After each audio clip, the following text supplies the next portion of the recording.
चुका है कि माननीय मंत्री जी द्वारा बजट प्रस्तुत किए जाने के पश्चात इसकी प्रतियां आपको मेंबर पोर्टल के माध्यम से उपलब्ध करा दी जाएगी।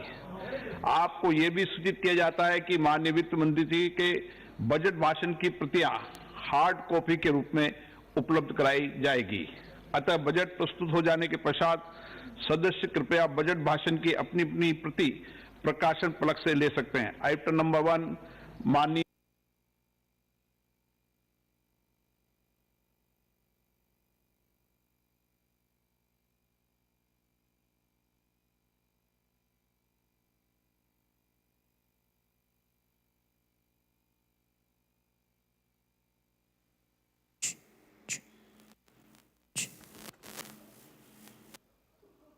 मंत्री जी आज डिजिटल बजट पढ़ रही हैं।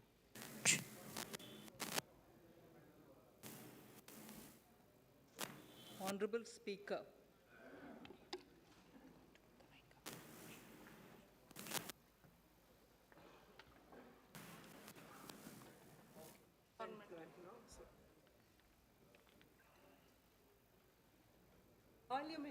Honorable Speaker, sir, I present the budget for the year 2022-23. At the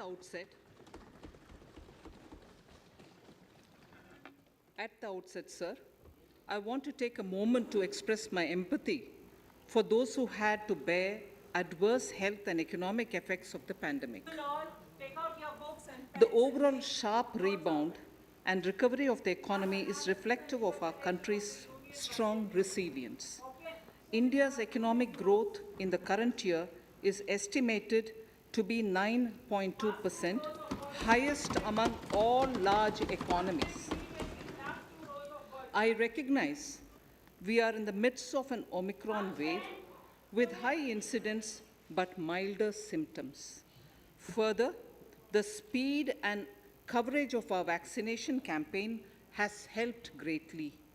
With an accelerated improvement of health infrastructure in the past 2 years, we are in a strong position to withstand challenges. I am confident that with Sabka Prayas, we will continue our journey with strong growth. Has helped greatly. Honorable Speaker, With an we are accelerated marking Azadi improvement Ka of Amrit health Mahotsav infrastructure in the and past have 2 entered years, into Amrit we are Kal, in a the strong position to 25-year-long withstand lead up to I am India at confident 100. that with Sabka Honorable Prayas, Prime Minister we in his will continue Independence Day our journey address with had set strong out the vision growth. for India at Honorable 100. Speaker, By we are achieving marking certain Azadi goals Ka Amrit during Mahotsav Amrit Kal, and have entered our into government aims to attain this vision. They are Honorable Prime Minister complementing in the his Independence Day macroeconomic level had set growth out the vision focus for India with a at 100. microeconomic level By achieving all-inclusive certain goals welfare focus. during Amrit Kal, Promoting our digital government economy aims to attain and this vision. fintech, They are technology-enabled complementing development, the energy macroeconomic transition, level growth and focus climate action, with a microeconomic and level relying on virtuous cycles starting from private investment with public capital investment, helping to crowd in private investment. Since 2014, our government's focus has been on empowerment of citizens, especially the poor and the marginalized. Measures have included programs that have provided housing, electricity, cooking gas, and access to water. We also have programs for ensuring financial inclusion and direct benefit transfers. We are committed to strengthening the abilities of the poor to tap all opportunities. Our government constantly strives to provide the necessary ecosystem for the middle classes, a vast and wide section which is populated across various middle income brackets, to make use of the opportunities they so desire. This budget seeks to lay the foundation and give a blueprint to steer the economy over Amrit Kal of the next 25 years, from India at 75 to India at 100. It continues to build on the vision drawn in the budget of 21-22. Its fundamental tenets, which included transparency of financial statement and fiscal position, reflect the government's intent, strengths, and challenges. This continues to guide us. The initiatives of the last year's budget have seen significant progress and have been provided with adequate allocations in this budget as well. The strengthening of health infrastructure, speedy implementation of the vaccination program, and the nationwide resilient response to the current wave of the pandemic are evident for all.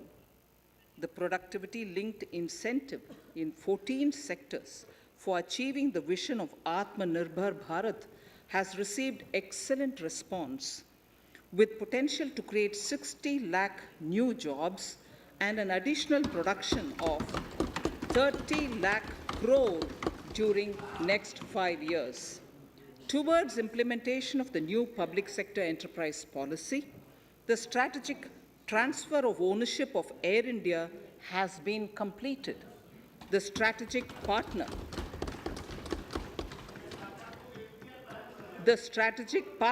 for Neelanchal Ispat Nigam Limited has been selected. The public issue of the LIC is expected shortly. Others too are in the process for 2022-23. Please The no National Bank आपको for पर्याप्त मौका पर्याप्त अवसर मिलेगा बेटे बेटे टिप्पणी मत कीजिए the National Bank for Infrastructure Development and National Asset Reconstruction Company have commenced their activities. Honorable Speaker, sir, Budget 2021-22 had provided a sharp increase in provision for public investment or capital expenditure. Throughout the year, with the Honorable Prime Minister guiding the implementation, our economic recovery is continuing to benefit from the multiplier effect. This budget continues to provide impetus for growth. It lays a parallel track of 1. A blueprint for the Amrit Kal, which is futuristic and inclusive. This will directly benefit our youth, women, farmers, the scheduled castes, and the scheduled tribes. And number 2, big public investment. Number 2, big public investment for modern infrastructure, readying for India at 100. This shall be guided by PM Gati Shakti and be benefited by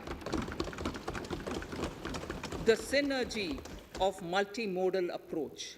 Moving forward on this parallel track, we lay the following 4 priorities: PM Gati Shakti, inclusive development, productivity enhancement and investment, sunrise opportunities, energy transition, and climate action, and 4, financing of investments.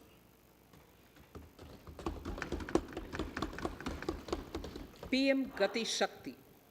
PM Gati Shakti is a transformative approach for economic growth and sustainable development. The approach is driven by 7 engines, namely roads, railways, airports, ports, mass transport, waterways, and logistics infrastructure. All 7 engines will pull forward the economy in unison. These engines are supported by the complementary roles of energy transmission, IT communication, bulk water and sewerage, and social infrastructure. Finally, the approach is powered by clean energy and Sabka Prayas. The efforts of the central government, the state governments, and the private sector together, leading to a huge job and entrepreneurial opportunities for all, especially the youth. PM Gati Shakti Master Plan, National Master Plan, the scope of PM Gati Shakti National Master Plan will encompass the 7 engines for economic transformation, seamless multimodal connectivity, and logistics efficiency. It will also include the infrastructure development by the state governments as per Gati Shakti Master Plan. The focus will be on planning, financing, including through innovative ways, use of technology, and speedier implementation. The projects pertaining to these 7 engines in the national infrastructure pipeline will be aligned with PM Gati Shakti framework. The touchstone of the master plan will be world-class modern infrastructure and logistics synergy among different modes of movement, both of people and goods, and location of projects. This will help raise the productivity and accelerate economic growth and development. Road transport. PM Gati Shakti Master Plan for expressways will be formulated in 22-23 to facilitate faster movement of people and goods. The National Highways network will be expanded by 25,000 kilometers in 2022-23. 20,000 crores of rupees will be mobilized through innovative ways of financing to complement the public resources. The data exchange among all mode operators will be brought on unified logistics interface platform designed for application programming interface.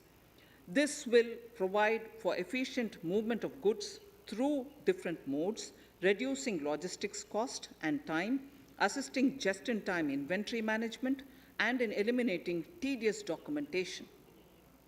Most importantly, this will provide real-time information to all stakeholders and improve international competitiveness. Open source mobility stack for organizing seamless travel of passengers will also be facilitated. Contracts for implementation of multimodal logistic parks at 4 locations through PPP mode will be awarded in 22-23. Railways will develop new products and efficient logistics services for small farmers and small and medium enterprises, besides taking the lead in integration of postal and railways network to provide seamless solutions for movement of parcels. One station, one product concept will be popularized to help local businesses and supply chains. As a part of Atmanirbhar Bharat, 2,000 kilometers of network will be brought under Kavach, the indigenous world-class technology for safety and capacity augmentation in 2022-23. 400 new generation Vande Bharat trains will better energy efficiency and passenger riding experience will be developed and manufactured during the next 3 years. 100 PM Gati Shakti cargo terminals for multimodal logistics facilities will be developed during the next 3 years.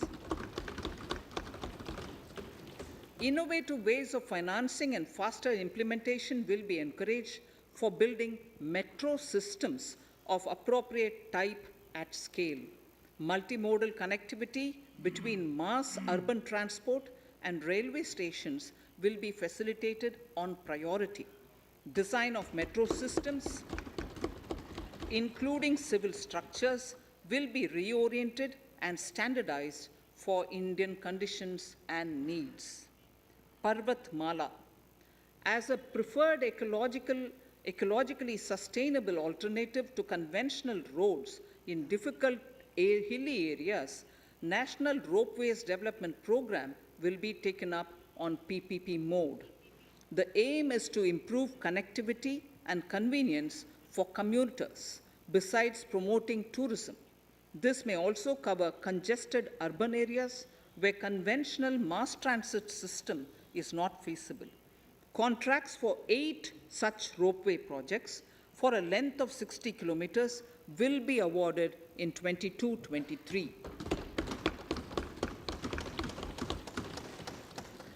With technical support from the Capacity Building Commission, central ministries, state governments, and their infra agencies will have their skills upgraded. This will ramp up capacity in planning, design, financing, including innovative ways, and implementation management of the PM Gati Shakti infrastructure projects. Inclusive development, our second priority. Agriculture. The procurement of wheat in Rabi 21-22 and the estimated procurement of paddy in Kharif 21-22 will cover 1,208 lakh metric tons of wheat and paddy from 163 lakh farmers. and 2.37 lakh crores will be the direct payment of MSP value to their accounts. Chemical-free natural farming will be promoted throughout the country with a focus on farmers' lands in 5-kilometer wide corridors along the river Ganga at the first stage. 2023 has been announced as the International Year of Millets. Support will be provided for post-harvest value addition, enhancing domestic consumption, and for branding millet products nationally and internationally. To reduce our dependence on import of oil seeds, a rationalized and comprehensive scheme to increase domestic production of oil seeds will be implemented.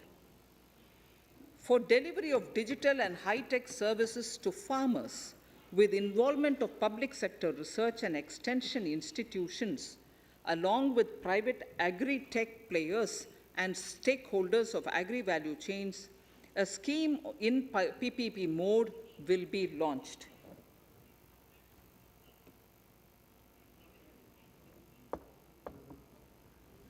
Use of Kisan drones will be promoted for crop assessment, digitization of land records, spraying of insecticides and nutrients. States will be encouraged to revise syllabi of agricultural universities to meet the needs of natural, zero budget, and organic farming, modern day agriculture, value addition, and management. A fund with blended capital raised under the co-investment model will be facilitated through the NABARD. This is to finance startups for agriculture and rural enterprise relevant for farm produce value chain. The activities of these startups will include inter alia, support for FPOs, machinery for farmers on rental basis at farm level, and technology including IT-based support. The implementation of the Kane-Betwa link project at an estimated cost of 44,605 crores will be taken up.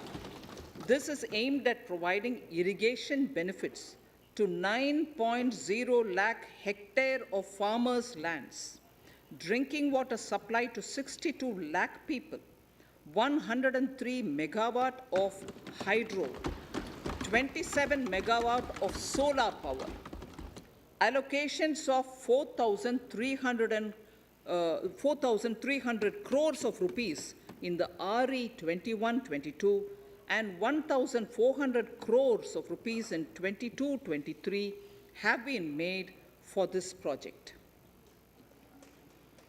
Honorable Speaker, sir, draft DPRs for 5 river links, namely Daman Ganga Pinjal, Partapi Narmada, Godavari Krishna, Krishna Pennar, and Pennar Kaveri have been finalized. Once a consensus is reached among the beneficiary states, the Center will provide support for their implementation. For farmers to adopt suitable varieties of fruits and vegetables and to use appropriate production and harvesting techniques, our government will provide a comprehensive package with participation of state governments. MSMEs, Udyam, eShram, NCS, and ASEEM portals will be interlinked. Their scope will be widened. They will now perform as portals with live organic databases, providing G2C, B2C, and B2B services. These services will relate to credit facilitation, skilling, and recruitment with an aim to further formalize the economy and enhance entrepreneurial opportunities for all. Emergency Credit Line Guarantee Scheme. has provided the much needed additional credit to more than 130 lakh MSMEs. This has helped them mitigate the adverse impact of the pandemic. The hospitality and related services, especially those by micro and small enterprises, are yet to regain their pre-pandemic level of business. Considering these aspects, the ECLGS will be extended up to March 2023, and its guarantee cover will be expanded by 50,000 crores of rupees to total cover of 5 lakh crores.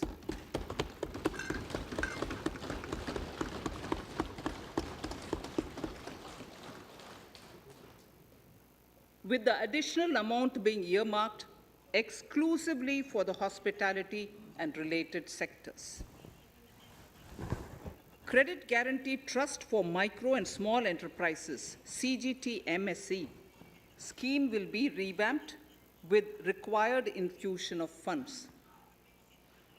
This will facilitate additional credit of 2 lakh crore for micro and small enterprises and expand employment opportunities.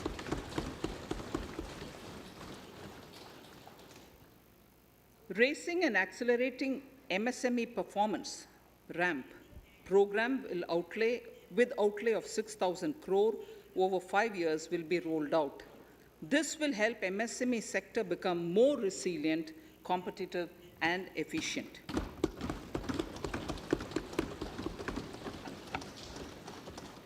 Skilling programs and partnership with the industry will be reoriented to promote continuous skilling avenues, sustainability, and employability.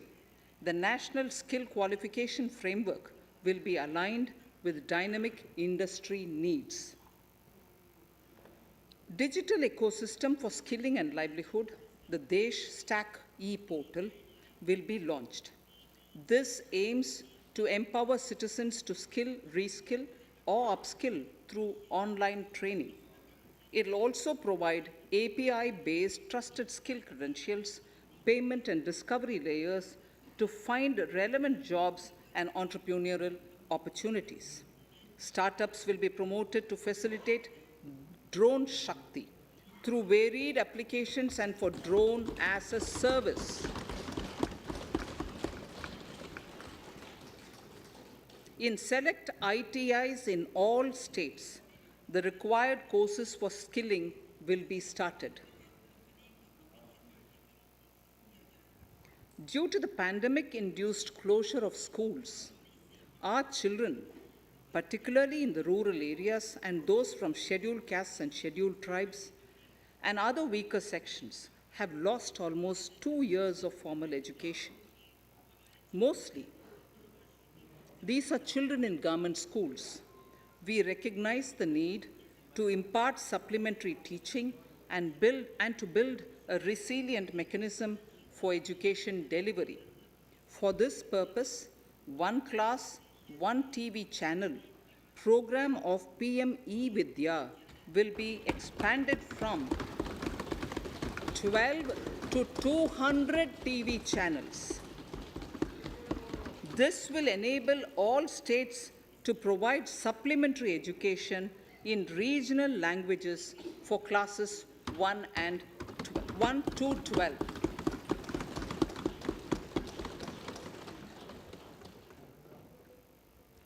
High-quality e-content in all spoken languages will be developed for delivery via internet, mobile phones, TV, and through radio and digital teachers.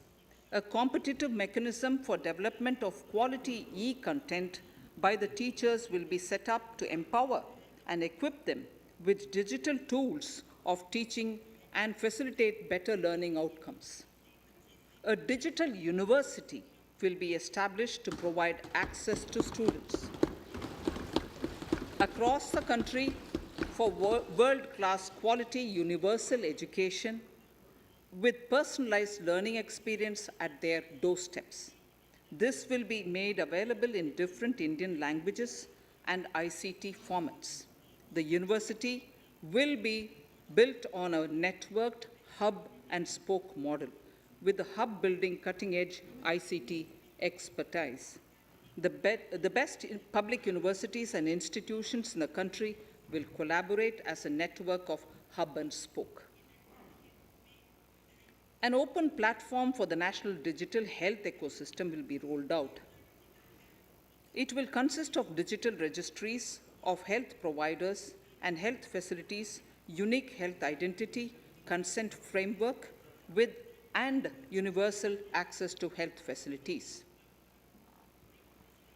The pandemic has accentuated mental health problems in people of all ages. To better the access to quality mental health counseling and care services, a national Tele mental health program will be launched. This will include a network of 23 Tele mental health centers of excellence, with NIMHANS being the nodal center, and International Institute of Information Technology, Bangalore, IIIT Bangalore, providing technology support. Recognizing the importance of Nari Shakti as the harbinger of our bright future and for women-led development, during the Amrit Kal, our government has comprehensively revamped the schemes of the Ministry of Women and Child Development. Accordingly, 3 schemes, namely Mission Shakti, Mission Vatsalya, Saksham Anganwadi, and Poshan 2.0, were launched recently to provide integrated benefits to women and children. Saksham Anganwadis are a new generation Anganwadis that have better infrastructure and audio-visual aids, powered by clean energy and providing improved environment for early childhood development. 2 lakh Anganwadis will be upgraded under this scheme. Current coverage of Har Ghar Nal Se Jal is 8.7 crores. Of this, 5.5 crore households were provided tap water in last 2 years itself. Allocation of 60,000 crores of rupees has been made with an aim to cover 3.8 crore households in 2022 and 23. In 22-23, 80 lakh houses will be completed for the identified eligible beneficiaries of the PM Awas Yojana, both rural and urban. 48,000 crores is allotted for this purpose. The central government will work with the state governments for reduction of time required for all land and construction-related approvals, for promoting affordable housing for middle class and for the economically weaker sections in urban areas. We shall also work with the financial sector regulators to expand access to capital along with reduction in cost of intermediaries. A new scheme, Prime Minister's Development Initiative for the Northeast, will be implemented through the Northeastern Council. It will fund infrastructure in the spirit of PM Gati Shakti and social development projects based on felt needs of the Northeast. This will enable livelihood activities for youth and women, filling the gaps in various sectors. It will not be a substitute for existing central or state schemes. While the central ministries may also post their candidate projects,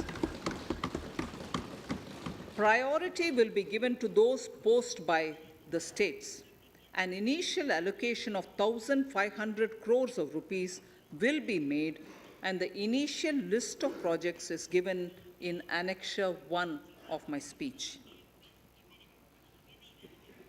Our vision to improve the quality of life of citizens in the most backward districts of the country through Aspirational Districts program has been translated into reality in a very short span of time. 95% of those 112 districts have made significant progress in key sectors such as health, nutrition, financial inclusion, and basic infrastructure. They have surpassed even some of the state average values.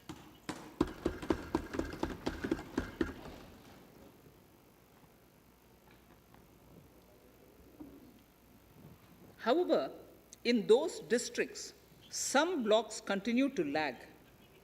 In 22-23, the program will focus on such blocks in those districts. Border villages with sparse population, limited connectivity, and infrastructure often get left out from the development gains. Such villages on the northern border will be covered under a new Vibrant Villages program. The activities will include construction of village infrastructure, housing, tourist centers, road connectivity, provisioning of decentralized renewable energy, direct-to-home access for Doordarshan, and educational channels, and support for their livelihood generation. Additional funding for these activities will be provided. Existing schemes will be converged. We will define their outcomes and monitor them on a constant basis. In 2022, 100% of 1.5 lakh post offices will come on the core banking system, enabling financial inclusion and accessing ATMs, and also provide online transfer of funds between post office accounts and bank accounts. This will be helpful, especially for farmers and senior citizens in rural areas, enabling interoperability and financial inclusion. Honorable Speaker, sir, in recent years, digital banking, digital payments, and fintech innovations have grown at a rapid pace in the country. Government is continuously encouraging these sectors to ensure that the benefits of digital banking reach every nook and corner of the country in a consumer-friendly manner. Taking forward this agenda and to mark 75 years of our independence, it is proposed to set up 75 digital banking units in 75 districts of the country by scheduled commercial banks. The financial support for digital payment ecosystem announced in the previous budget will continue in 22-23 as well. This will encourage further adoption of digital payments. There will also be a focus to promote use of payment platforms that are economical and user-friendly. Sir, I move to the next priority.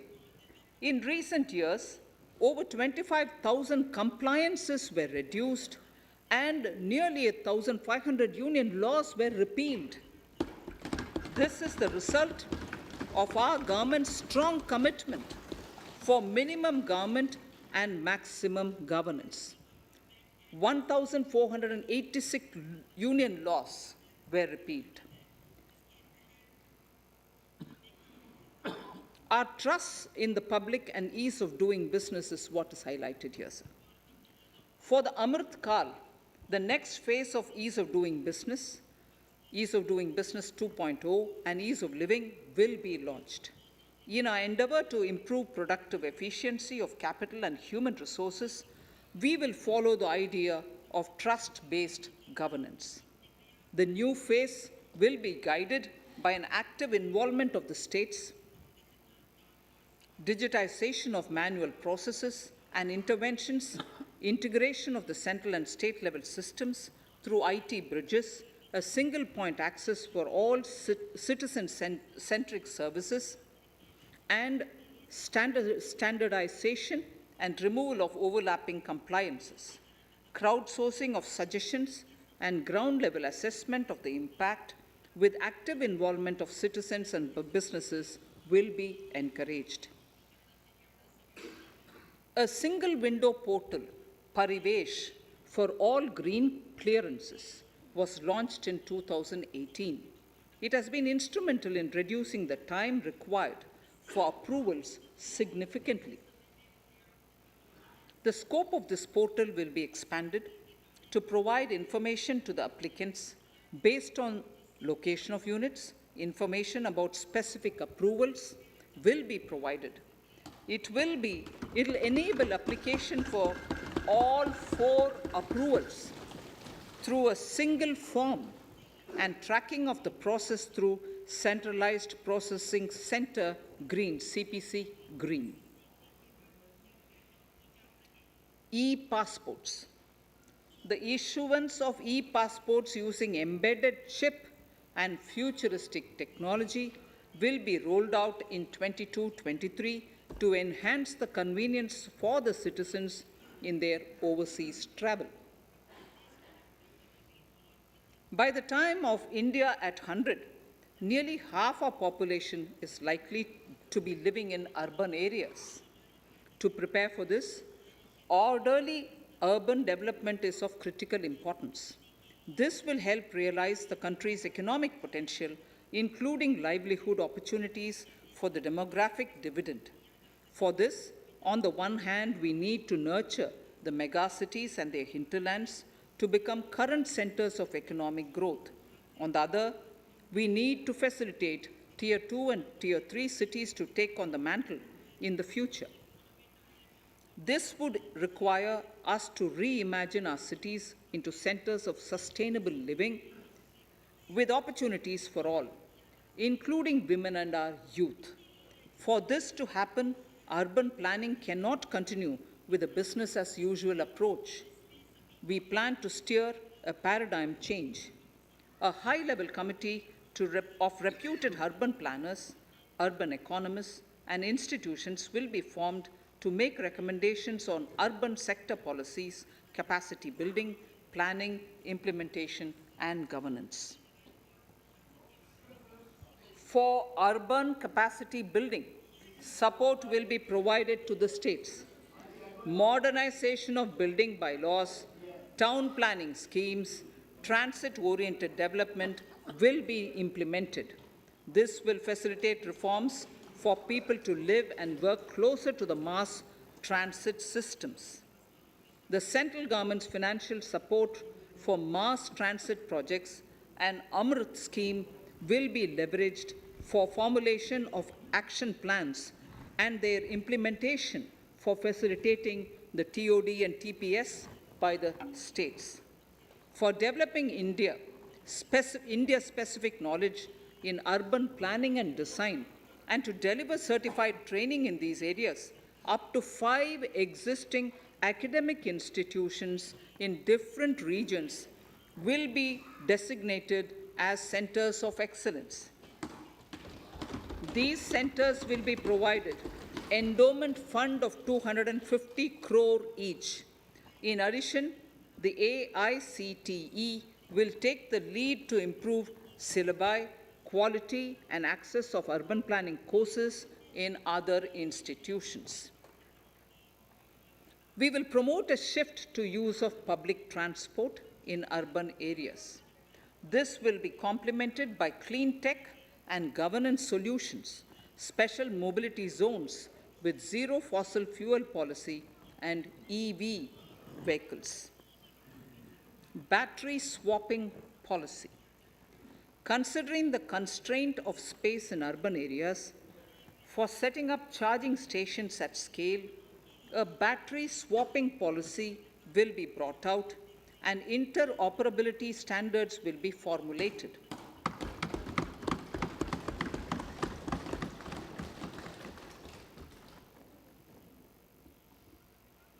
The private sector will be encouraged to develop sustainable and innovative business models for battery or energy as a service.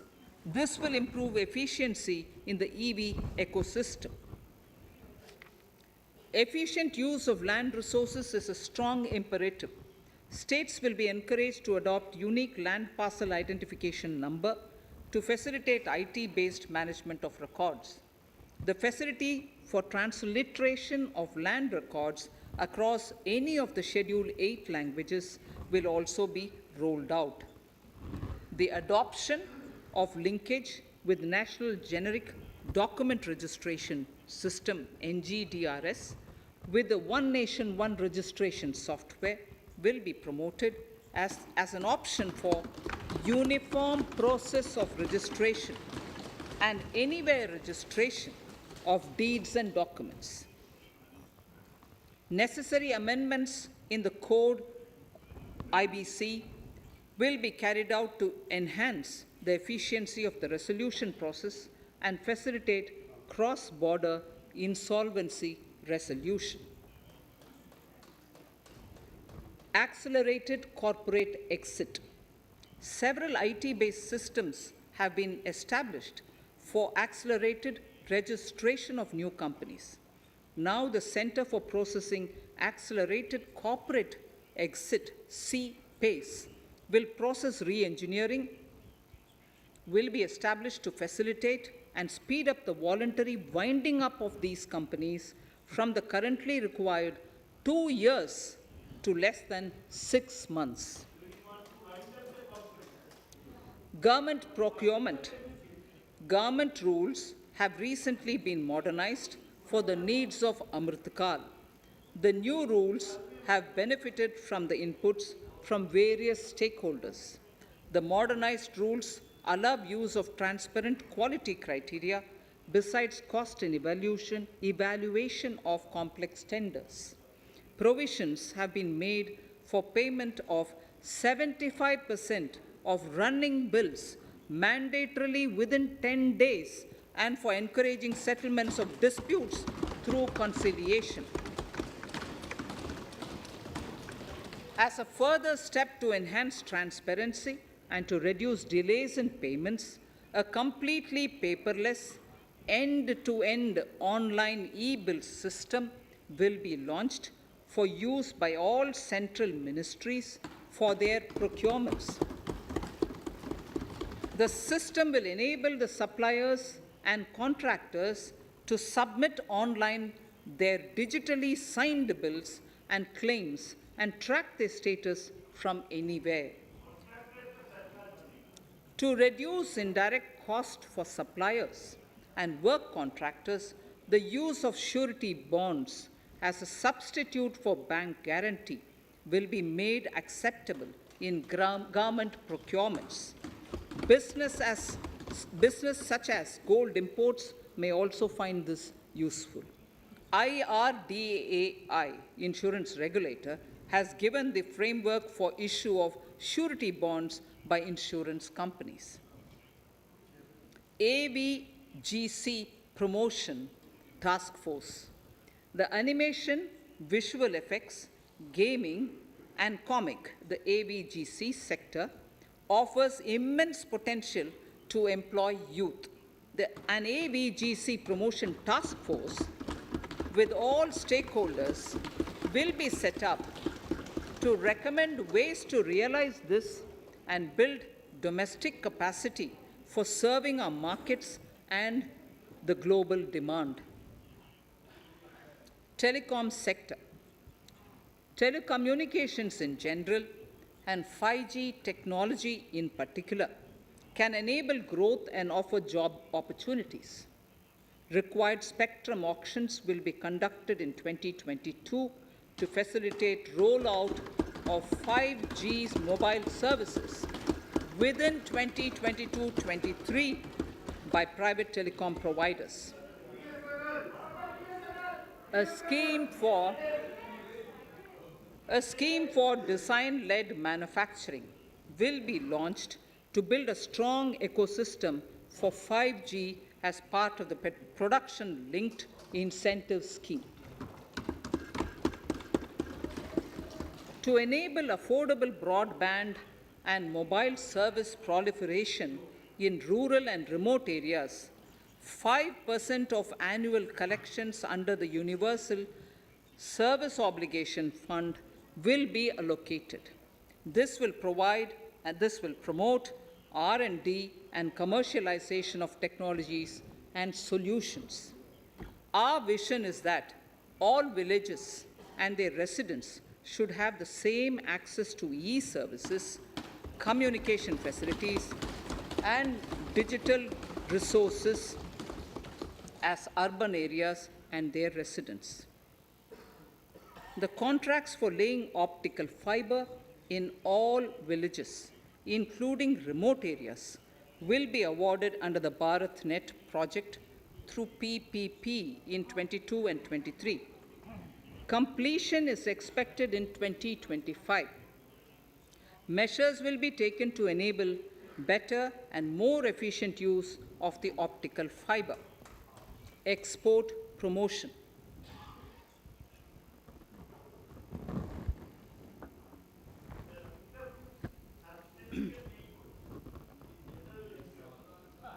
The Special Economic Zones Act will be replaced with a new legislation that will enable the states to become partners in development of enterprise and service hubs.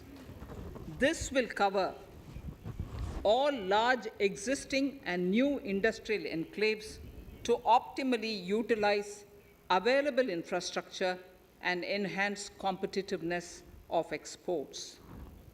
Atmanirbharta in defense. Our government is committed to reducing imports and promoting Atmanirbharta in equipment for the armed forces. 68% of the capital procurement budget will be earmarked for domestic industry in 22-23,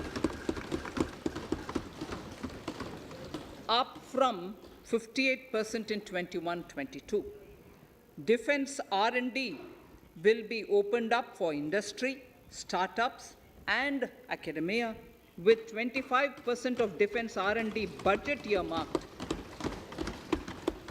Private industry will be encouraged to take up design and development of military platforms and equipment in collaboration with DRDO and other organizations through SPV model.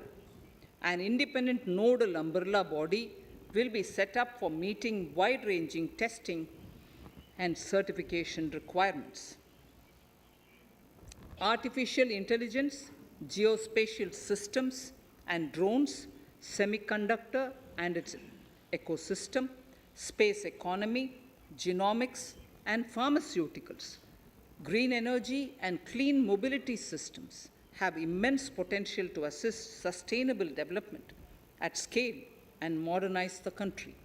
They provide employment opportunities for our youth and make Indian industry more efficient and competitive. Supportive policies, light touch regulations, facilitative actions to build domestic capacities and promotion of research and development will guide the government's approach. For R&D in the sunrise opportunities, in addition to efforts of collaboration among academia, industry, and public institutions, government contribution will be provided. Energy transition and climate change. The risks of climate change are the strongest negative externalities that affect India and other countries. As Honorable Prime Minister said at the COP26 summit in Glasgow last November, and I quote, "What is needed today is mindful and deliberate utilization instead of mindless, destructive consumption," unquote. The low carbon development strategy, as enunciated in the Panchamrit that he announced is an important reflection of our government's strong commitment towards sustainable development. The strategy opens up huge employment opportunities and will take the country on a sustainable development path. This budget proposes several near-term and long-term actions accordingly. Solar power. To facilitate domestic manufacturing for the ambitious goal of 280 gigawatts of installed solar capacity by 2030, an additional allocation of 19,500 crores for PLI, Production Linked Incentive, for manufacturing of high efficiency modules with priority to fully integrate manufacturing units from polysilicon to solar PV modules will be made. Honorable Speaker, sir, the circular economy transition is expected to help in productivity enhancement as well as creating large opportunities for new businesses and jobs. The action plans for 10 sectors such as electronic waste, end-of-life vehicles, used oil waste, toxic and hazardous industrial waste are already ready. The focus will now be on addressing important cross-cutting issues of infrastructure, reverse logistics, technology upgradation, and integration with informal sector. This will be supported by active public policies covering regulations, extended producers' responsibilities, framework, and innovation facilities. 5 to 7% biomass pellets will be co-fired in thermal power plants, resulting in carbon dioxide savings of 38 MMT annually. This will also provide extra income to farmers and job opportunities to locals and help avoid stubble burning in agricultural fields. Saving energy is an important aspect of the energy management. Hence, energy efficiency and savings measures will be promoted. This will be done in large commercial buildings through the energy service company business model. It will facilitate capacity building and awareness for energy audits, performance contracts, and common measurement of and verification protocol. 4 pilot projects for coal gasification and conversion of coal into chemicals required for the industry will be set up to evolve technical and financial viability. The policies and required legislative changes to promote agroforestry and private forestry will be brought in. In addition, financial support will be provided to farmers belonging to scheduled agroforestry. Honorable Speaker, I now move to the 4th priority, financing of investments. Capital investment holds the key to speedy and sustainable economic revival and consolidation through its multiplier effect. Capital investment also helps in creating employment opportunities, induced enhanced demand for manufactured input from large industries and MSMEs, services from professionals, and help farmers through better agri-infrastructure. The economy has shown strong resilience to come out of the effects of the pandemic with high growth. However, we need to sustain that level to make up for the setback of 2020-2021. As outlined in para 5 earlier, the virtuous cycle of investment requires public investment to crowd in private investment. At this stage, private investments seem to require that support to rise to their potential and to the needs of the economy.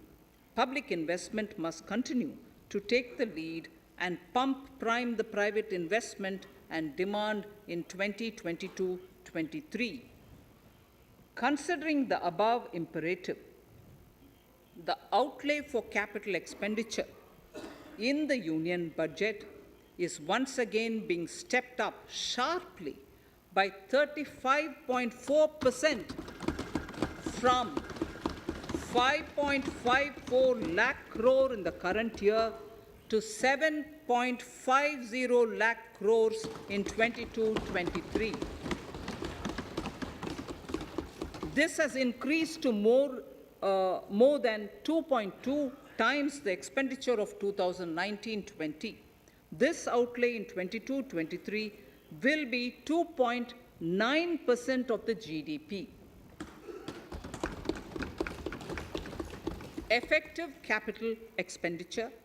With this investment taken together with the provision made for creation of capital assets through grants and aid to states, the effective capital expenditure of the central government is estimated at 10.68 lakh crores in 22-23, which will be about 4.1% of the GDP.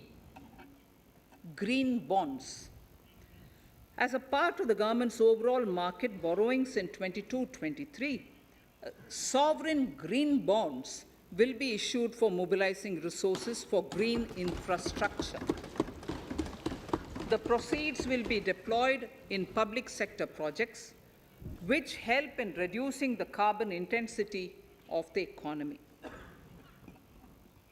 Gift IFSC. World-class foreign universities and institutions will be allowed in the gift city to offer courses in the financial management, fintech, science, technology, engineering, and mathematics free from domestic regulations, except those by the IFSCA to facilitate availability of high-end human resources for financial services and technology. An international arbitration center will be set up in the gift city for timely settlement of disputes under international jurisprudence. Services for global capital for sustainable and climate finance in the country will be facilitated in the gift city. Infrastructure status. Data centers and energy storage systems, including dense charging infrastructure and grid-scale battery systems, will be included in the harmonized list of infrastructure. This will facilitate credit availability for digital infrastructure and clean energy storage.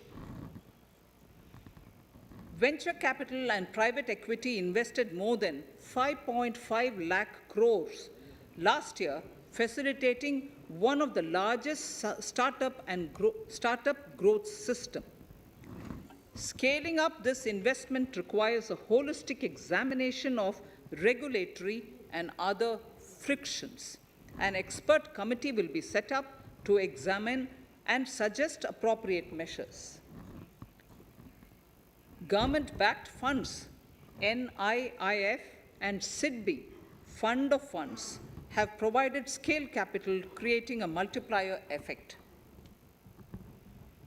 For encouraging important sunrise sectors such as climate action, deep tech, digital economy, pharma, and agri-tech, the government will promote these thematic funds for blended finance, with the government share being limited to 20% and the funds being managed by private fund managers. For financing the infrastructure needs, the stepping up of public investment will need to be complemented by private capital at a significant scale. Measures will be taken to enhance financial viability of projects, including PPP, with technical and knowledge assistance from multilateral agencies. Enhancing financial viability shall also be obtained by adopting global best practices, innovative ways of financing, and balanced risk allocation. Digital rupee.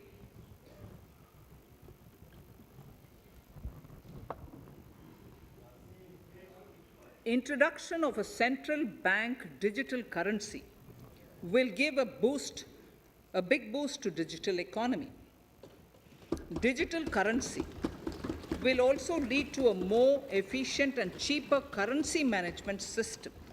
It is therefore proposed to introduce digital rupee using blockchain and other technologies to be issued by the Reserve Bank of India starting 2022 and 23. financial assistance to states for capital investment.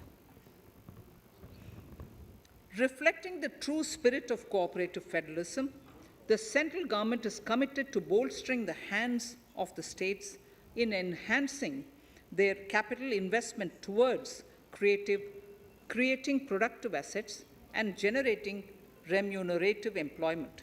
The scheme for financial assistance to states for capital investment has been extremely well received by the states. In deference to the requests received during my meeting with the chief ministers and state finance ministers, the outlay for this scheme is being enhanced from 10,000 crores in the budget estimates to 15,000 crores in the revised estimates for the current year.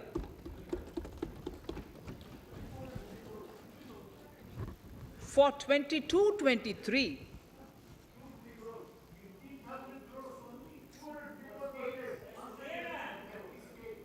I'll repeat that sentence for the benefit of many of our honorable members. In deference to the requests received during my meeting with chief ministers and state finance ministers, the outlay for this scheme is being enhanced from 10,000 crores in the BE to 15,000 crores, 15,000 crores in the RE of the current year. For 22-23, the allocation is 1 lakh crores to assist the states in catalyzing the overall investments in the economy. Are over and above the normal borrowings allowed to the states. Are over and above the normal borrowings to the states. This allocation will be used for PM Gati Shakti related and other productive capital investments of the states.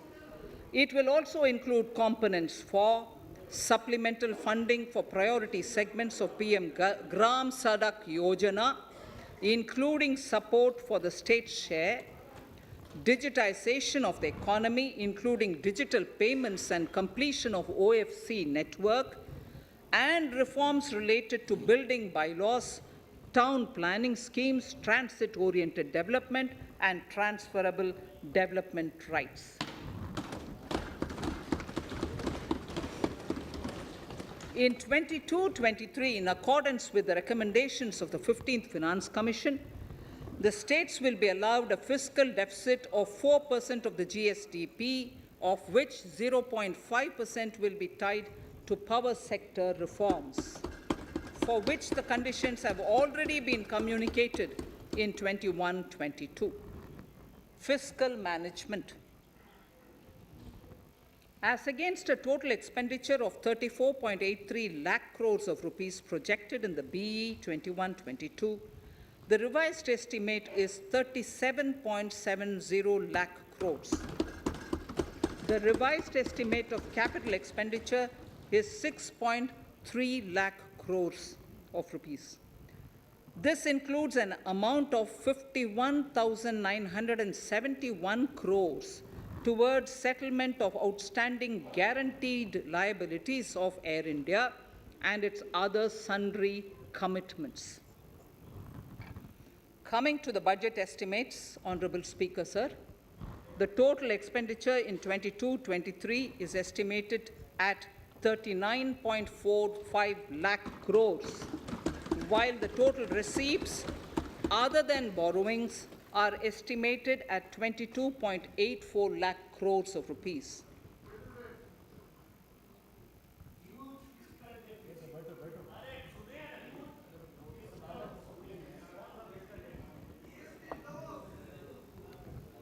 The revised fiscal deficit, Honorable Speaker, in the current year is estimated at 6.9% of the GDP, as against 6.8% projected in the budget estimates. The fiscal deficit is in 22-23 is estimated at 6.4% of the GDP, which is consistent with the broad path of the fiscal consolidation announced by me last year to reach a fiscal deficit level below 4.5% by 25-26. While setting the fiscal deficit level in 22-23, I'm conscious of the need to nurture growth through public investment to become stronger and sustainable. I will now move to Part B of my speech.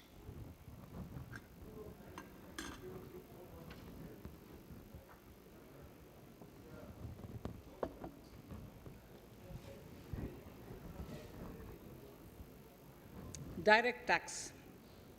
Honorable Speaker, sir, I take this opportunity to thank all the taxpayers of our country who have contributed immensely and strengthened the hands of the government in helping their fellow citizens in this hour of need. So I have brought in a little verse from the Mahabharata. I won't spend more time reading because I would like the speech to get enough time.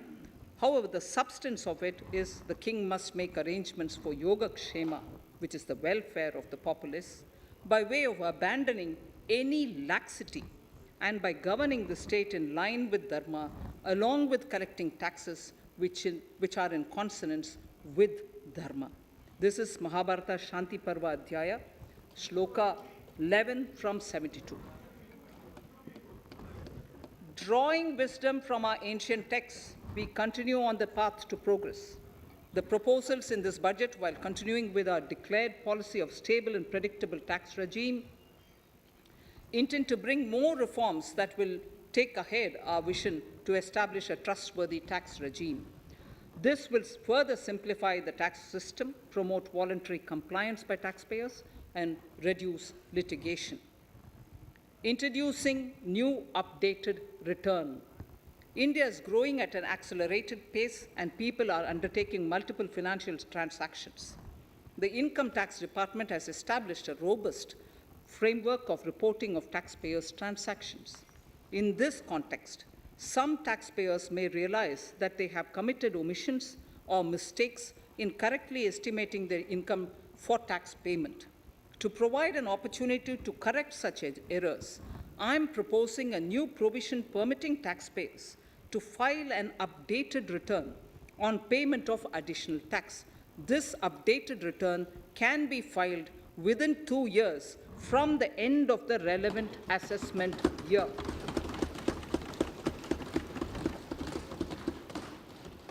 Honorable Speaker, sir, presently, if the department finds out that some income has been missed out by an assessee, it goes through a lengthy process of adjudication. Instead, with this proposal now, there will be a trust repost in the taxpayers that will enable the assessee herself to declare the income that she may have missed out earlier while filing her return. Full details of the proposal are given in the finance bill.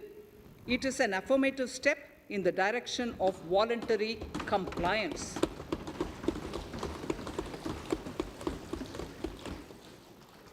Reduced alternative minimum tax rate and surcharge for cooperatives.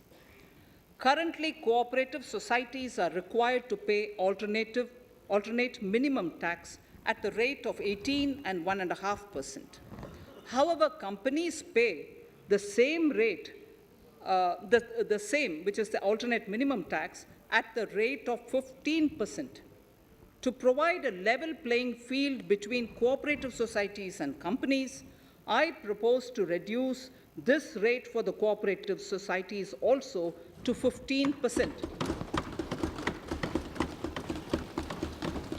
Honorable Speaker, sir, I also propose to reduce the surcharge on cooperative societies from the present 12% to 7% for those having total income of more than 1 crore and up to 10 crores. This would help in enhancing income of cooperative societies and its members who are mostly from the rural and from farming communities. Tax relief to persons with disability. The parent or guardian of a differently abled person can take an insurance scheme for such person. The present law provides for deduction to the parent or guardian only if the lump sum payment or annuity is available to the differently abled person on the death of the subscriber, that is the parent or the guardian. There could be situations where the differently abled dependent may need payment of annuity or lump sum amount even during the lifetime of their parent or guardian. I propose thus to allow the payment of annuity and lump sum amount to the differently abled dependent during the lifetime of the parent and guardians, that is parent or guardians, attaining the age of 60 years. Parity between employees of the state and central governments. At present, the central government contributes 14% of the salary of its employee to the National Pension System, NPS, Tier 1. This is allowed as a deduction in computing the income of the employee. However, such deduction is allowed only to the extent of 10% of the salary in case of employees of the state governments.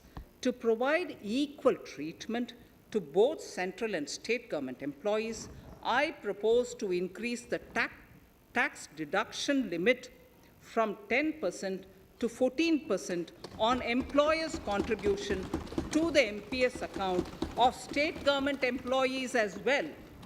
This would help in enhancing the social security benefits of the state government employees and bring them at par with central government employees. Incentives for startups. Startups have emerged as drivers of growth for our economy. Over the past few years, the country has seen a manifold increase in successful startups. Eligible startups established before 31/3/2022 had been provided a tax incentive for 3 consecutive years out of the 10 years from incorporation.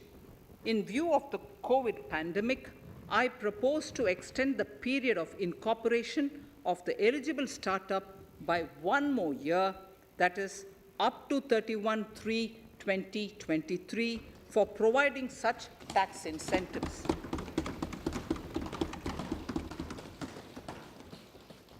Incentives for newly incorporated manufacturing entities under concessional tax regime. In an effort to establish a global competitive business environment for certain domestic companies, a concessional tax regime of 15% was introduced by our government for newly incorporated domestic manufacturing companies. I propose to extend the last date for commencement of manufacturing or production under Section 115B AB by 1 more year, that is from 31st March 2023 to 31st March 2024.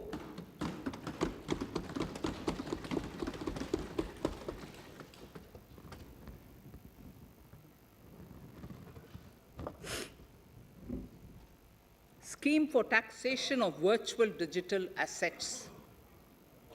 There has been a phenomenal increase in transaction in virtual digital assets. The magnitude and frequency of these transactions have made it imperative to provide for a specific tax regime. Accordingly, for the taxation of virtual digital assets, I propose to provide that any income from transfer of any virtual digital asset shall be taxed at the rate of 30%, 30%. No deduction in respect of any expenditure or allowance shall be allowed while computing such income except cost of acquisition. Further, loss from transfer of virtual digital asset cannot be set off against any other income. Further, in order to capture the transaction details, I also propose to provide for TDS on payment made in relation to transfer of virtual digital asset at the rate of 1% of such consideration above a monetary threshold. Gift of virtual digital asset is also proposed to be taxed in the hands of the recipient.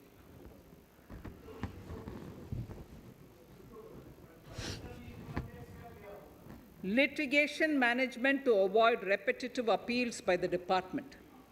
It has been observed that a lot of time and resources are consumed in filing of appeals which involve identical issues.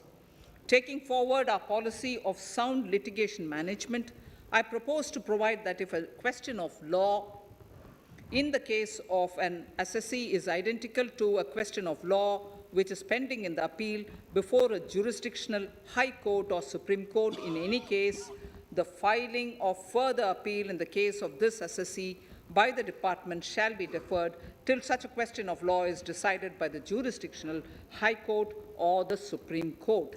This will greatly help in reducing the repeated litigation between taxpayer and the department. Taking forward our efforts to further promote the IFSC, I hereby propose to provide that income of a non-resident from offshore derivative instruments or over-the-counter derivatives issued by an offshore banking unit, income from royalty and interest on account of lease of ship, and income received from portfolio management services in IFSC shall be exempt from tax, subject to specified conditions. Rationalization of surcharge. In the globalized business world, there are several work contracts whose terms and conditions mandatorily require formation of a consortium. The members in the consortium are generally companies. In such cases, the income of these AOPs has to suffer a graded surcharge up to 37%, which is a lot more than surcharge on the individual companies. Accordingly, I propose to cap the surcharge of these AOPs at 15%, 15%. Further, the long-term capital gains on listed equity shares, units, etc., are liable to maximum surcharge of 15%, while other long-term capital gains are subjected to a graded surcharge, which goes up to 37%. I propose to cap the surcharge on long-term capital gains arising on transfer of any type of assets at 15%. This step will give a boost to startup community, and along with my proposal on the extended tax benefits to manufacturing companies and startups, reaffirms our commitment to Atmanirbhar Bharat. Clarification in relation to health and education cess as business expenditure. The income tax is not an allowable expenditure for computation of business income. This includes tax as well as surcharges. The health and education cess is imposed as an additional surcharge programs. However, some courts have allowed health and education cess as business expenditure, which is against the legislative intent. To reiterate the legislative intent, I propose to clarify that any surcharge or cess on income and profits is not allowable as business expenditure. Deterrence against tax evasion. Honorable Speaker, sir, presently there is ambiguity regarding set-off of brought forward loss against undisclosed income detected in search operations. It has been observed that in many cases where undisclosed income or suppression of sales, etc., is detected, payment of tax is avoided by setting off of losses. In order to bring certainty and to increase deterrence among tax evaders, I propose to provide that no set-off of any loss shall be allowed against undisclosed income detected during search and survey operations.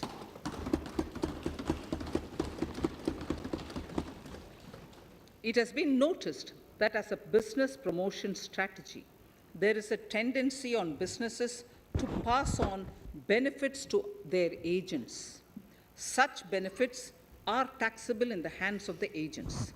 In order to track such transactions, I propose to provide for tax deduction by the person giving benefits if the aggregate value of such benefits exceeds 20,000 rupees during the financial year.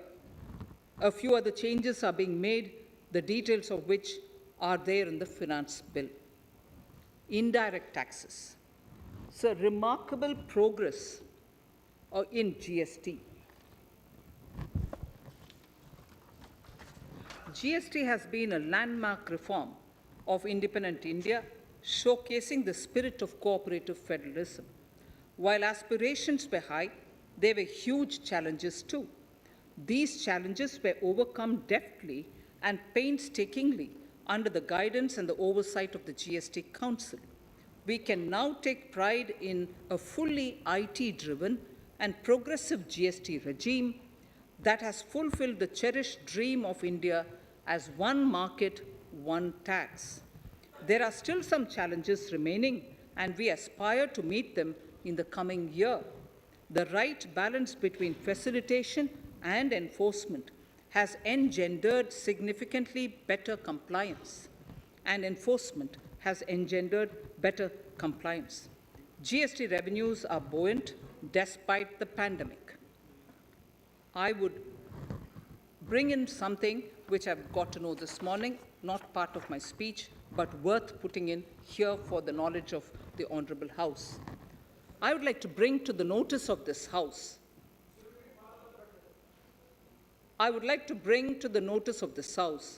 that the gross GST collections for the month of January 22 are rupees 1,40,986 crores,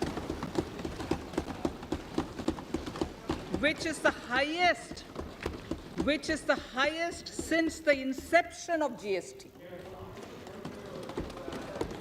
This has been possible due to rapid economic growth, recovery, post-COVID,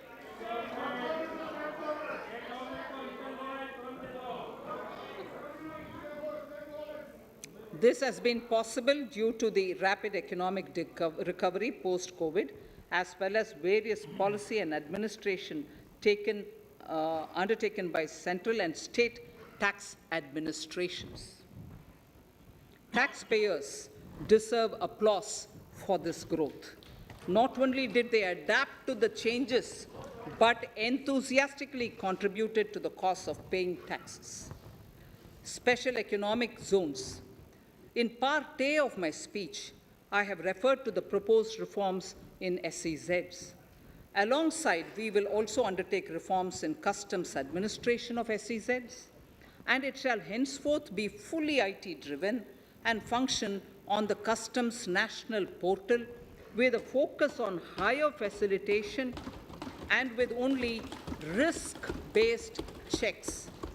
This will ease doing business by SEZ units considerably. This reform shall be implemented by 30th September 2022. Customs reforms and duty rate changes. Customs administration has reinvented itself over the years through liberalized procedures and infusion of technology. Faceless customs has been fully established. During COVID-19 pandemic, customs formation have done exceptional frontline work against all odds, displaying agility and purpose. Customs reforms have played a very vital role in domestic capacity creation, providing level playing field to our MSMEs, easing the raw material supply side constraints, enhancing ease of doing business, and being an enabler to other policy initiatives such as PLI and phased manufacturing plans. My proposal on customs side are aligned to these objectives. Project imports and capital goods, doubling the production of capital goods by 2025. This would create an employment opportunities and result in increased economic activity. However, several duty exemptions, even extending to over 3 decades, in some cases have been granted to capital goods for various sectors like power, fertilizer, textiles, leather footwear, food processing, and fertilizers. These exemptions have hindered the growth of the domestic capital goods sector. Similarly, project import duty concessions have also deprived the local producers of a level playing field in areas like coal mining projects, power generation, transmission, or distribution projects, railway and metro projects. Our experience suggests that reasonable tariffs are conducive to the growth of domestic industry and make in India without significantly impacting the cost of essential imports. Accordingly, Honourable Speaker, Sir, it is proposed to phase out the concessional rates in capital goods and project imports gradually and apply a moderate tariff of 7.5%, certain exemptions for advanced machineries that are not manufactured within the country shall continue. A few exemptions are being introduced on inputs like specialized castings, ball screw, and linear motion guide to encourage domestic manufacturing of capital goods. In the last two budgets, we have rationalized several customs exemptions. We have once again carried out an extensive consultation, including by crowdsourcing. As a result of these consultations, more than 350 exemption entries are proposed to be gradually phased out. These include exemptions on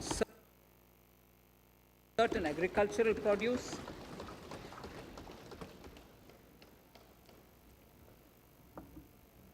chemicals, fabrics, medical devices and drugs, and medicines for which sufficient domestic capacity exists.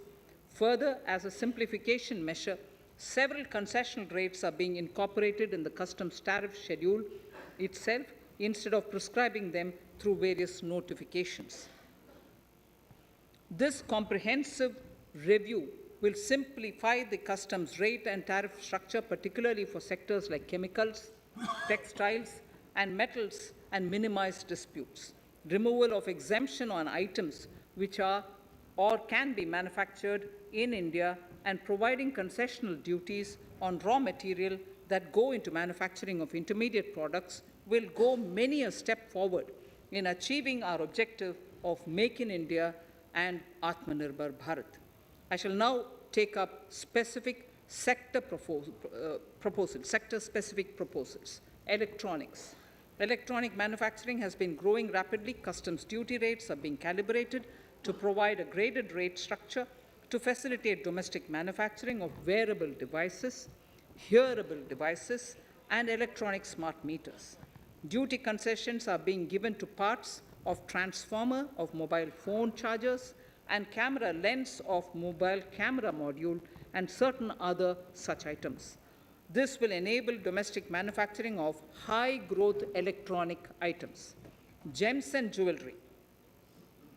To give a boost to the gems and jewelry sector, customs duty on cut and polished diamonds and gemstones is being reduced to 5%.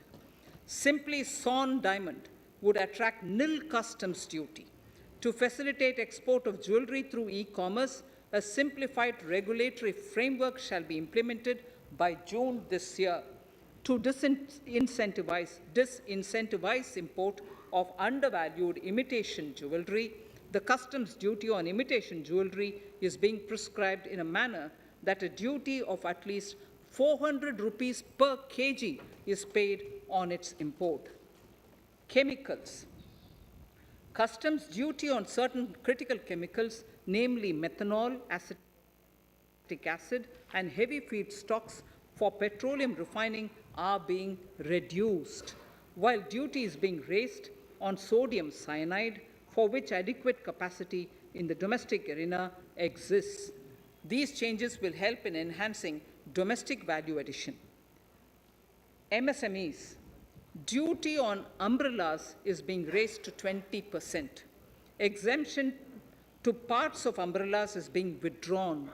Exemption is also being rationalized on implements and tools for agricultural sector which are manufactured in India. Customs duty exemption given to steel scrap last year is being extended for another year to provide relief to MSME secondary steel producers. Certain anti-dumping and CVD on stainless steel and coated steel flat products bars of alloy steel and high-speed steel are being revoked in larger public interest considering prevailing high prices of metals. To incentivize exports, exemptions are being provided on items such as embellishment, trimmings, fasteners, buttons, zipper, lining material, specified leather, furniture fittings, and packaging boxes that may be needed by bona fide exporters of handicrafts, textiles, leather garments, leather footwear, and other goods.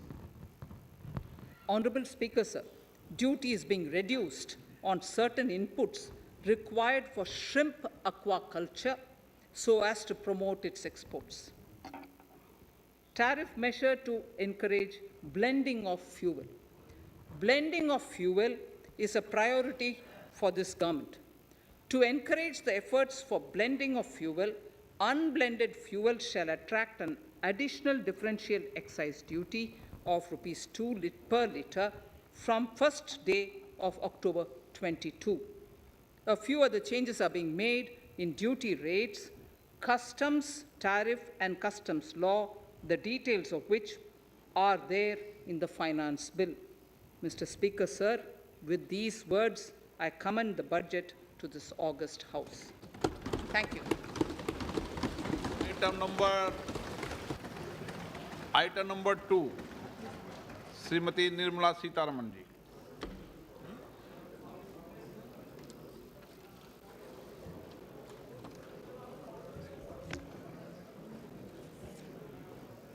Sir, with your permission, I rise to lay on the table the following statements under Section 3(1) of the Fiscal Responsibility and Budget Management FRBM Act 2003. Medium-term fiscal policy cum fiscal policy strategy statement and macroeconomic framework statement. Item number 3, Vitt Sorry. Videk 2020, Nirmala Sitharaman ji. Sir, item number 3, Finance Bill.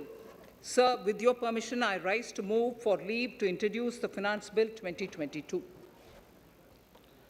प्रश्न ये कि वित्त विधेयक को पुनर्स्थापित करने की अनुमति प्रदान की जाए। जो सदस्य इसके पक्ष में हाँ कहें, जो सदस्य विरोध में ना कहें, मेरे विचार में निर्णय हाँ वालों के पक्ष में, हाँ वालों के पक्ष में। माननीय मंत्री जी, वित्त विधेयक को पुनर्स्थापित करें। Sir, I introduce the bill. सभा की कार्रवाई कल बुधवार दिनांक 2 फरवरी 2022 को 4:30 बजे तक के लिए स्थगित की जाती है।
ಇಷ್ಟೊತ್ತು ಬಜೆಟ್ ಬಗ್ಗೆ ಕೇಳಿಸ್ಕೊಂಡೆಲ್ಲ what are the highlights what are the focus area which has been covered in budget 2020-22 ಇದು ಯಾವ ಇಯರ್ ಬರ್ತಾ ಇದೆ 2020-22 ಅಂದರೆ which assessment year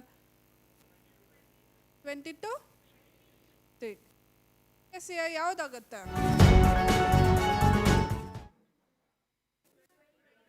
21, 22, okay. Yeah. What are the focus area which has been covered in the budget? Financing of investment, education, climate change, okay. Logistics, agriculture, transport, tax amendment. Okay, ಅಲ್ಲಿ ಮೂರು keywords highlight ಮಾಡ್ತಿದ್ದು MSME. Can I know the Yes, micro, small and medium enterprises. ಮೊದಲು ಏನಂತ ಕರಿತಿದ್ವಿ? Micro ಅನ್ನೋದಿತ್ತ ನಮ್ಮಲ್ಲಿ, ಯಾವಾಗ ಬಂತದು? Micro ಅನ್ನೋದಿರಲಿಲ್ಲ. there was only small and medium sectors, that's it. MSME is the major role playing across Indian era now. Micro ಅದನ್ನು ಯಾವಾಗಿಂದ start ಮಾಡಿದ್ವಿ? Which ಅಮೆಂಡ್ಮೆಂಟಲ್ಲಿ ಬಂತದ್ದು?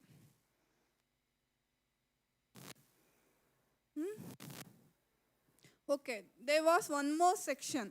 They were specifying 115, section 115. What it means? They did Income Tax Act. Indirect tax and Income Tax Act alle barutte. Yes, alternate income tax. So ಅದರಲ್ಲಿ AB ಅಂತ ಏನು ಇದೆ? again segregation. AB ಗೊತ್ತಿದೆಯಾ?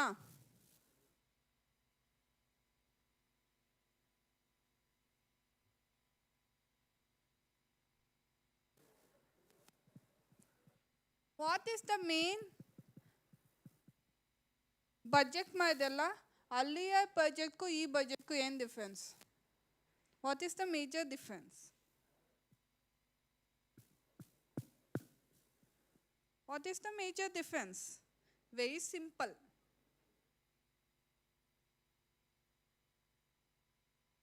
I am not asking the focus of area where they have covered. They have covered plenty of area: productivity, industrial, climate action, and many more. I am asking simple question. There is a differentiate of budget prepared and executed by our finance minister. Who is our finance minister? No doubt. Pakka. Nirmala Sitaramji, who has read out the budget. There is a differentiate.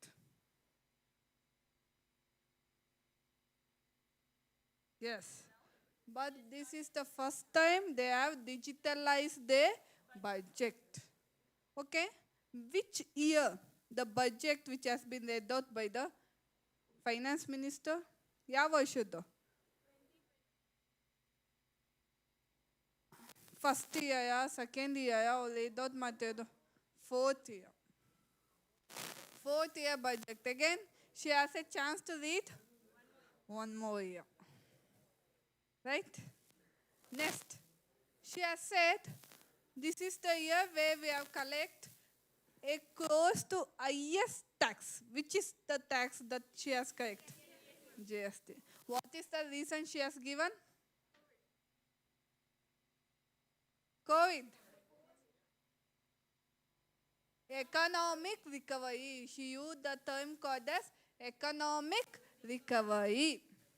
So this year is the highest tax collection year, that is 21 and 22. Okay, any SAB discussion has been taken place today? SAB rate. Indirect tax ಬಗ್ಗೆ ಇದೆಲ್ಲ. What charge? She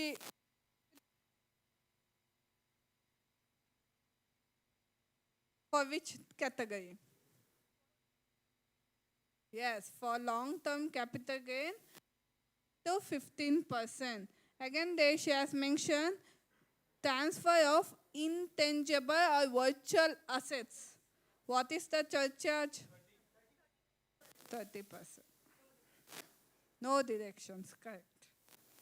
Okay, analyze ಚೆನ್ನಾಗಿ ಮಾಡಿದೆ ಅಂತ ಆಯಿತು. Okay, why the budget is important?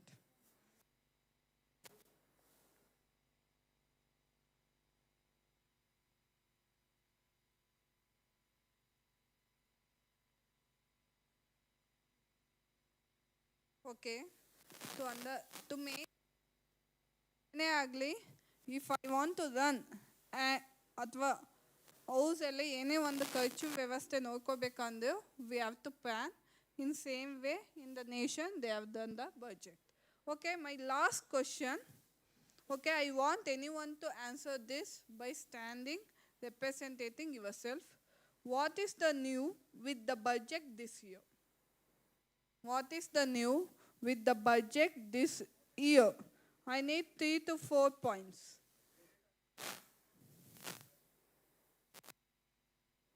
What is the new with the budget this year? I am asking with the budget this year. I am not asking the areas or features which has been covered in the budget.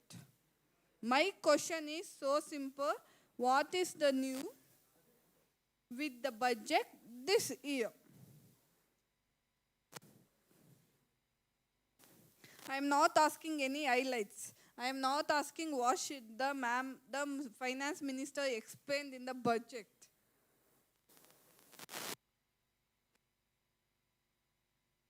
ನಾನು ಹೇಳಿದ್ದು ಅರ್ಥ ಆಗಿದೆ ಅನ್ಕೊಂಡಿದ್ದೀನಿ. ನಿಂತ್ಕೊಂಡು ರೆಪ್ರೆಸೆಂಟೇಟ್ ಮಾಡಿ ಉತ್ತರ ಕೊಡಿ ಅಂತ ಹೇಳಿದ್ದು.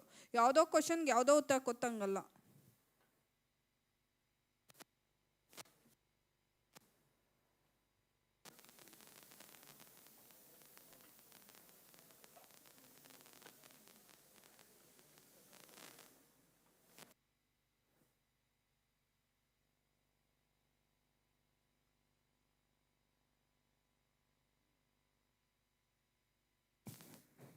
ಆನ್ಸರ್ ನಿಮಗೆ ಗೊತ್ತಿದೆ, ನನಗೆ ಕಾನ್ಫಿಡೆನ್ಸ್ ಇದೆ. ನಿಮಗೆ ಗೊತ್ತಿಲ್ಲ ಅಂತ ನಾನು ಒಪ್ಕೋಯೋದೇ ಇಲ್ಲ, ಯಾವುದೇ ಕಾರಣಕ್ಕೂ ಒಪ್ಕೋಯೋದಿಲ್ಲ ನಿಮಗೆ ಗೊತ್ತಿಲ್ಲ ಅಂತ answer. Because I know you know the answer but you not able to execute the answer. But I know you know the answer. I am having a confidence.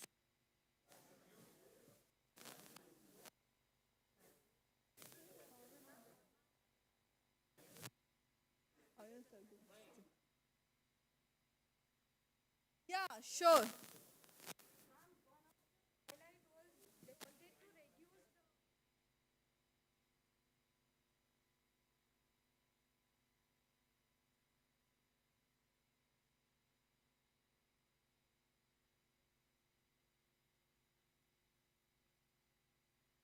Skill up. Upskilling, yeah, fine. And even in education field.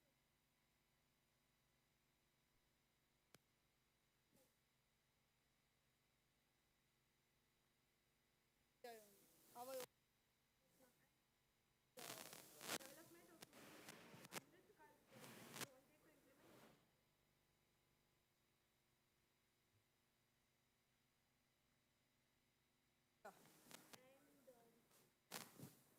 wanted to implement. She wanted to digitalize the bills, the issue of bills. That's all. Thank you. she has given very good highlights of the budget. Okay. My question again, what's the new with the budget this year? Very simple. One is digital budget, another is budget on mobile apps. This is the two difference. Digital mobile, ನೀವೇ ಹೇಳಿದ್ದು ಇವಾಗ paperless ಅಂದೆ. That is the difference. And this is the first time we are going to using a mobile app. Live ನಲ್ಲಿ ನೋಡಿದ್ವಿ YouTube ಅಲ್ಲಿ. Mobile app ಮುಖಾಂತರ budget ನೋಡೋದೇ ಬೇರೆ. So we are going to take these two important points. What is the difference? in this year budget. As usual, she has read out everything. Okay. Now, Arun's are going to highlight certain things about budget.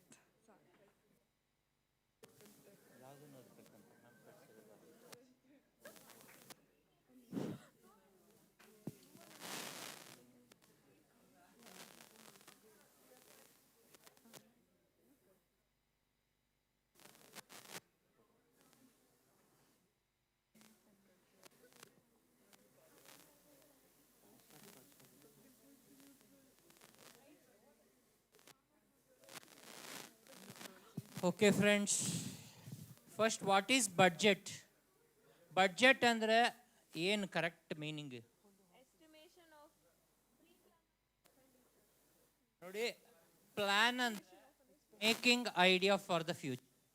ಮುಂದಿನ ದಿನಗಳಿಗೆ ನಾವು ಏನೇ ಯೋಜನೆ ಮಾಡಿಕೊಂಡ್ರೆ ಅದನ್ನು but a good plan should be based on what are the resources available for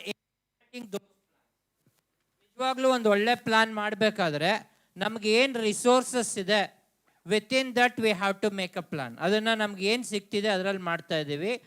ಇಲ್ಲಿ in budget there are two types of budget. One is called as surplus budget, another one is called as A deficit budget. ಎರಡು ಥರದ budget ನೋಡ್ತೀವಿ. ಒಂದನ್ನು surplus budget ಅಂತೀವಿ, ಇನ್ನೊಂದನ್ನು deficit budget ಅಂತೀವಿ.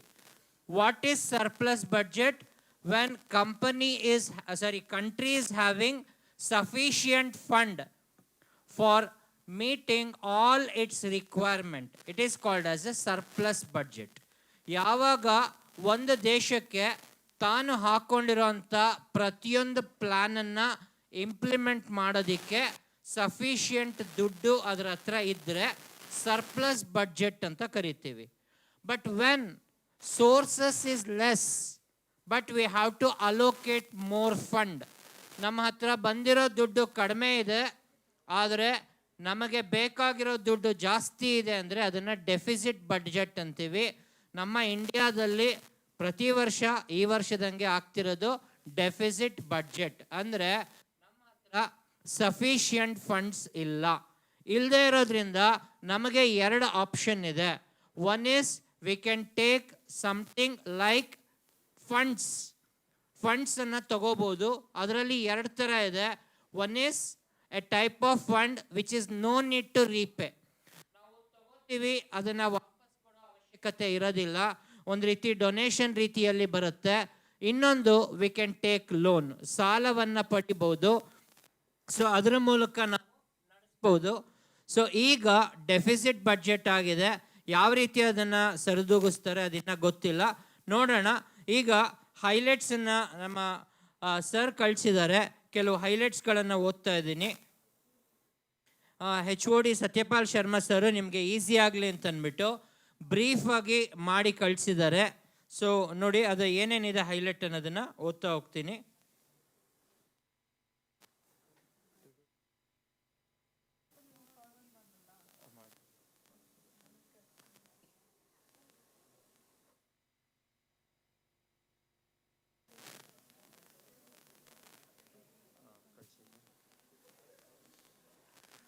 Okay, ELGC extended up to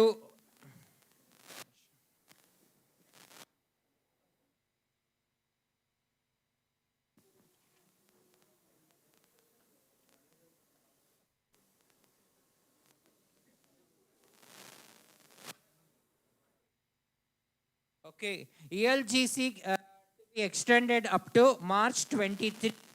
Guaranteed cover extend of another 50,000 crores. Total cover under the scheme now rupees 5 lakh crores. So, Iga, next one, MSME such as Udayam, Ishram, NCS, Asim portal will be interlinked. Their scope will be widened. They will now as a portal with live organic database providing GC, BC and BB services such as credit facilitation, enhancing entrepreneurial opportunity. One class, one TV channel. Program of Prime Minister E-Vidya will be extended from 12 to 200 TV channels. This will be enable all state to provide supplementary education in language for the classes 1 to 12. So amendment to IBC to facilitate cross-border insolvency.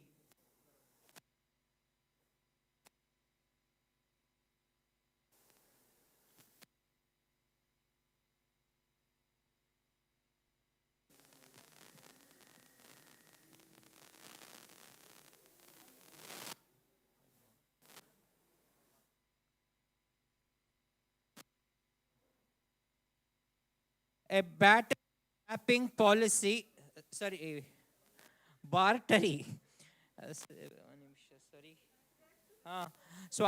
To brought out with the interoperability standard to boost EV ecosystem. SEZ Act to be re-empowered and new law of promote industrial clusters. So these are all some of the important highlight. Apart from these points, some important points are startups are given more opportunity, and also defense is once again made more strengthened.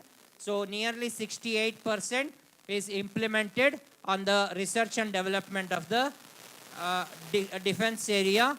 And one more important, which is very much helpful to the common man, that post office account is for banking. Means if you open account in one particular post office branch, you can operate it from any branches. These are all some of the important things. So thank you, students. Thank you all. Okay. I think we have come to the end of the session. Okay. Now I would like to thank Dr. Satyapal Sharma, Head of the Department of Commerce, who have helped us a lot to organize and make success of this program. On his absence, I am having a chance to thank to our beloved HOD, Dr. Satyapal Sharma, who is going to stand beyond us for every activity which is going to be planned and executed by the department. Thank you, sir. Now I was going to thank to all our colleagues. Our colleagues, Professor Deepa Venkatesh, Arun Kumar sir, Janaki ma'am, Nagmani ma'am, Pooja ma'am, Rukmini ma'am, and Som Shekhar sir, who has helped us to organize such an innovative learning method for our own beloved students. I would like to thank a Professor Sheetal, who is from a PG Department of Commerce.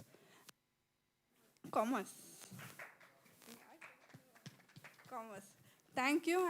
I would like to thank last but not the least to our beloved students.